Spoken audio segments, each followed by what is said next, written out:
ভারতের মহাকাশ গবেষণা সংস্থা ইসরোর নতুন মহাকাশ অভিযান ব্যর্থ হয়েছে।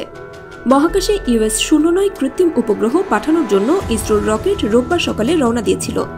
তবে মাঝপথেই রকেটে ত্রুটি দেখা দেয়, ফলে কৃত্রিম উপগ্রহটিকে মহাকাশে নামানো সম্ভব হয়নি। আর মাঝপথেই অভিযান বাতিল করতে বাধ্য হন ইসরোর কর্মকর্তারা। মিশনের প্রথম ও দ্বিতীয় ধাপ সফলভাবে সম্পন্ন হলেও তৃতীয় ধাপে যান্ত্রিক গোলযোগ দেখা দেয়। ইসরোর পক্ষ থেকে জানানো হয়, তৃতীয় ধাপে ব্যবহৃত মোটরটিতে 203 সেকেন্ডের মাথায় ত্রুটি ধরা পড়ে, ফলে কৃত্রিম উপগ্রহটিকে নির্ধারিত কক্ষপথে পাঠানো সম্ভব হয়নি। উপগ্রহটি নামানোর কথা ছিল পৃথিবীর থেকে 524 কিলোমিটার উচ্চতায় সানসিনক্রোনাস পোলার অরবিটে, কিন্তু গোলযোগের কারণে সেই চেষ্টা ব্যর্থ হয়। মহাকাশে থাকা রকেটটিকেও ধ্বংস করে দেওয়া হয়, যাতে এটি পৃথিবীতে কোনো বিপদ সৃষ্টি না করে। রকেটের ধ্বংসাবশেষ পৃথিবীতে পড়তে পারে, তবে ইসরোর পক্ষ থেকে জানানো হয়েছে এ থেকে কোনো ঝুঁকি তৈরি হবে না।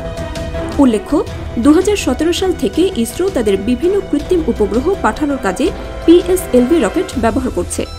এখন পর্যন্ত এই রকেটের 63টি উৎক্ষেপণ সম্পন্ন হয়েছে, যার মধ্যে এটি ছিল তৃতীয় ব্যর্থ অভিযান। পাঠানো কৃত্রিম উপগ্রহটির ওজন ছিল 1696 কেজি।